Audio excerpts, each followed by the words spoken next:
Saudi প্রবাসী নিয়ে কিছু বলে যাবেন। হারামজাদা, তোর ভালো ভিডিও করতে কি হয়?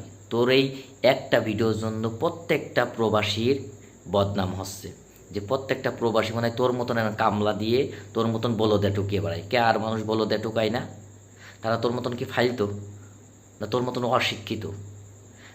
আলার পুত মনে হয় তোর বাপ চৈদ্য গোষ্ঠী তোর যেখানে বিয়ে হয়েছে না, সব মনে হয় মানে মানে টুকিয়ে খায়, মানে টুকাইগিরি করে বেড়ায় আর টুকিয়ে খায়। ঠিক আছে, তোর একটু শিক্ষা নেই যে তোর একটা ভিডিওর জন্য প্রত্যেকটা প্রবাসীর মান সম্মান চলে যায়? হ্যাঁ, তুই যেই কামই করিস না কেন রে ভাই, কে তোর সেই কামের ভিডিও দেওয়া লাগবে কি জন্যে? আর মানুষের বলো দেওয়ার কাজ করে না, বলো দেওয়ার মধ্যে কোনো জিনিস পায় না। হালারপুর তোর মতন তো অহরহর বলো দেওয়ার লোকের সাথে আমাদের দেখা হয়, কত ভালো ব্যবহার করে। তোর মতন কিছু কুলাঙ্গারের জন্যই প্রত্যেকটা প্রবাসীর মান সম্মান কিচ্ছু থাকছে না একটা বাংলাদেশে।